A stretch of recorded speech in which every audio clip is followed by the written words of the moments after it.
Hello dear students, good morning all of you. देखिए, जैसा कि आप सबको पता है, हमारा टॉपिक चल रहा है वॉइस।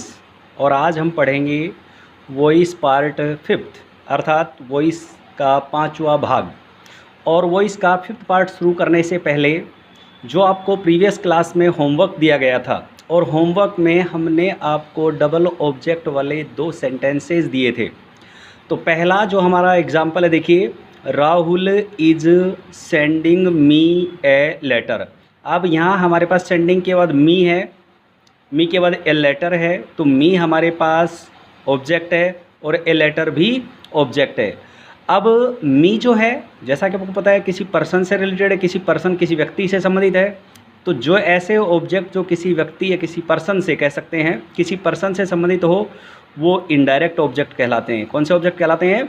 Indirect object. और ऐसे ऑब्जेक्ट जो किसी नॉन लिविंग थिंग, अर्थात किसी वस्तु से संबंधित हों, वो कैसे ऑब्जेक्ट कहलाएंगे?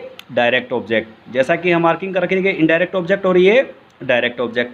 अब जैसा आपको 2 तरीके से बताया गया था, यदि आप डायरेक्ट ऑब्जेक्ट को इधर लाकर सब्जेक्ट बनाते हैं, यदि डायरेक्ट ऑब्जेक्ट को इधर लाकर सब्जेक्ट बनाते हैं, तो इनडायरेक्ट ऑब्जेक्ट जो हमारे पास होता है, जैसे यहाँ इनडायरेक्ट ऑब्जेक्ट मी है हमारे पास, इधर इस मी से पहले आपको किसका यूज़ करना है? टू का। तो देखिए कैसे।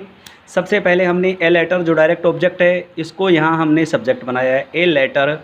अब यहाँ हमारे पास is am are plus verb की फर्स्ट फॉर्म प्लस आईएनजी दिया हुआ हो, तो पेसिव बनाते समय, जब भी आईएनजी वाली फॉर्म आए तो पेसिव बनाते समय वहाँ बीइंग का यूज किया जाता है। किसका यूज किया जाता है? बीइंग का। तो यहाँ बीइंग दे रखा है, बीइंग सेंट। अब यहाँ हमारे पास मी इनडायरेक्ट ऑब्जेक्ट है, इससे पहले हम किसका यूज़ करेंगे? टू का, बाय राहुल। तो समझ में आ गई बात आपको कि अगर आप डायरेक्ट ऑब्जेक्ट से पेसिव बनाते हैं तो इनडायरेक्ट ऑब्जेक्ट से पहले आपको क्या लगाना है? टू लगाना है।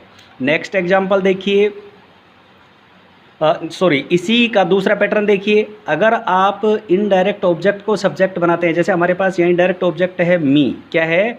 मी। तो मी को हमने यहाँ चेंज किस में कर दिया? आई में। अब यहाँ ए लेटर के अकॉर्डिंग क्या आ रहा था? इज, लेकिन आई के अकॉर्डिंग क्या आएगा? एम। तो I am being sent a letter. अब ए लेटर जो हमारे पास है, कैसा ऑब्जेक्ट है? डायरेक्ट। और डायरेक्ट ऑब्जेक्ट से पहले कुछ भी लगाने की आवश्यकता नहीं है, तो ए लेटर बाय राहुल। तो दोनों पैटर्न समझ में आ गए। अब नेक्स्ट देखिए, अगला एग्जाम्पल हमारे पास दे रखा है, Amit told him a story. Amit यहाँ सब्जेक्ट है, टोल्ड वर्ब है, और वर्ब में भी वर्ब की कौन सी फॉर्म है? सेकंड। वर्ब की सेकंड फॉर्म है। हिम हमारे पास ऑब्जेक्ट है और ए स्टोरी भी ऑब्जेक्ट है। अब आपको ये बताना है कि हमारे पास ए स्टोरी किससे संबंधित है? किसी वस्तु से। तो कौन सा ऑब्जेक्ट हुआ? डायरेक्ट। हिम किसी व्यक्ति से संबंधित है, कौन सा ऑब्जेक्ट हुआ? इनडायरेक्ट। तो इस बार देखिए, सबसे पहले हम डायरेक्ट ऑब्जेक्ट को सब्जेक्ट बनाते हैं। तो डायरेक्ट ऑब्जेक्ट को सब्जेक्ट बनाया, यहाँ हमारे पास दे रखा है हिम, सॉरी, इनडायरेक्ट ऑब्जेक्ट को सब्जेक्ट बनाते हैं, यहाँ हमारे पास हिम दे रखा है, तो हिम को चेंज करेंगे किसमें? ही में।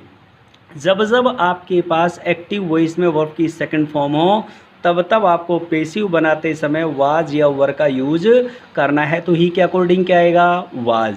He was told a story by Amit. अब ए स्टोरी जो हमारे पास कैसा ऑब्जेक्ट था? Direct object. तो इससे पहले कुछ भी लगाने की आवश्यकता नहीं है।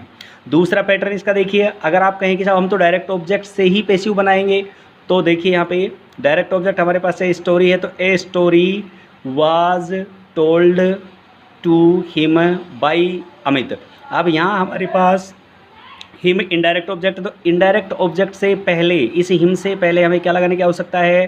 टू। क्या लगाने की आवश्यकता है? टू। तो ये बात समझ में आ गई आपको।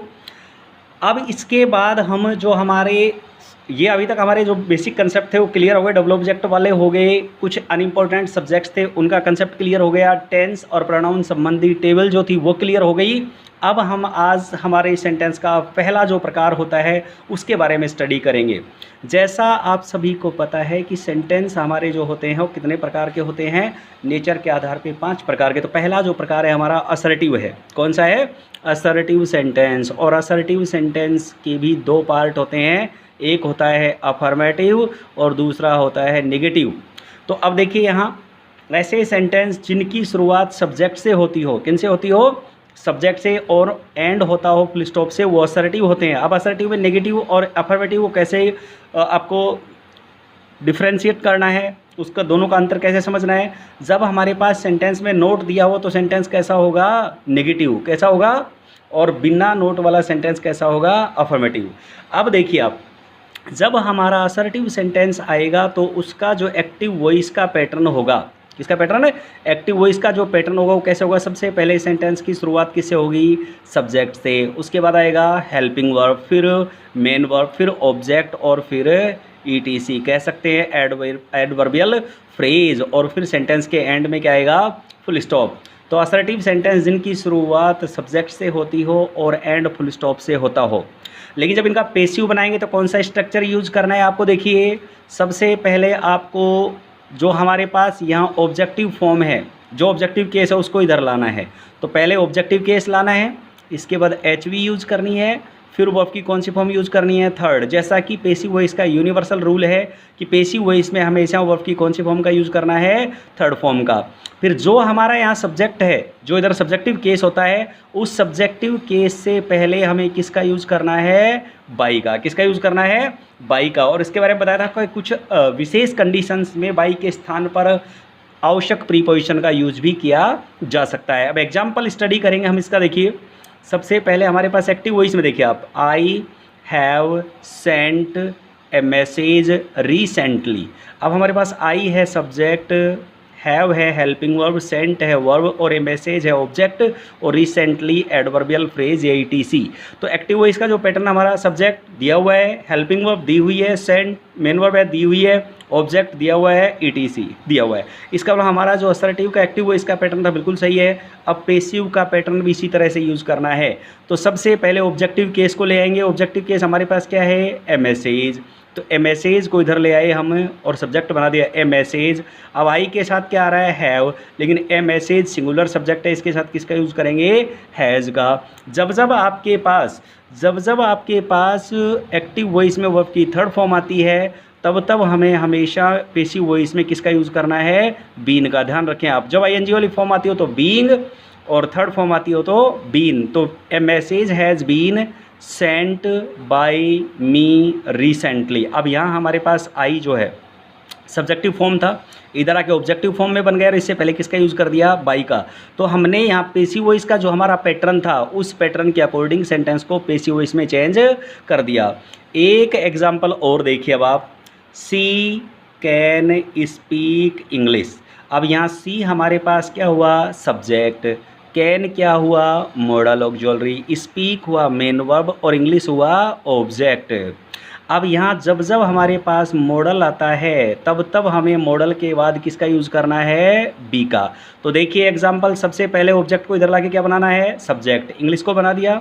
यहाँ मॉडल कैन है तो कैन मॉडल का मॉडल ऐसे कैसे रहेगा, लेकिन मॉडल के बाद किसका यूज़ करना है, बी का। तो कैन बी स्पोकन, स्पीक की थर्ड फॉर्म जो होती है स्पोकन, और यहाँ हमारे पास सी दिया हुआ है, क्या दिया हुआ है, सी। तो सी को चेंज करेंगे किसमें, हर में, और बनने वाले ऑब्जेक्ट से पहले किसका यूज़ करेंगे, बाई का। तो ये बात समझ में आ रही है।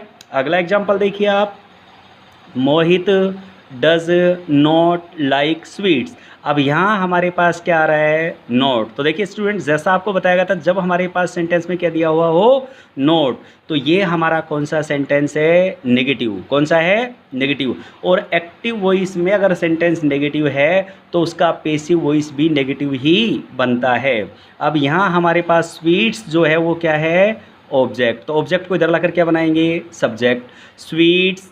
अब यहाँ हमारे पास डज दिया हुआ है, जब डू डज प्लस वर्ब की फर्स्ट फॉर्म आती हो तो वहाँ पे इज एम आर का यूज करना है। तो स्वीट्स के अकॉर्डिंग क्या जाएगा, आर, क्या जाएगा, आर। इसके बाद यहाँ नोट दिया हुआ तो नोट रहेगा। लाइक की थर्ड फॉर्म क्या होगी, लाइक्ड। और यहाँ पे मोहित है हमारे पास, इसको हम ऑब्जेक्ट बनाएंगे और इससे पहले किसका यूज़ करेंगे, बाई का। तो ये जो आपका एक्टिव वॉइस और पेसिव वॉइस का जो पैटर्न है, जिसपे मैं स्टार लगा देता हूँ, इनको आपको बड़े ध्यान से समझना है और इनको याद रखना है, और चाहो तो दोनों का स्क्रीनशॉट भी ले सकते हो, ठीक है। इसके बाद देखिए, आज के हम HW की बात करेंगे। हमारे पास दो सेंटेंस दिए हुए हैं। पहला सेंटेंस है, he has not thought a plan. He has not thought a plan. अब इसका आपको एक्टिव से पेसिव बनाना है, यह आपका SW है। अगला एग्जाम्पल है I can not invite you, तो ये दोनों आपके पास HW में है। किस में है? SW में। इसके बारे में हम कल डिस्कस करेंगे। Okay bye.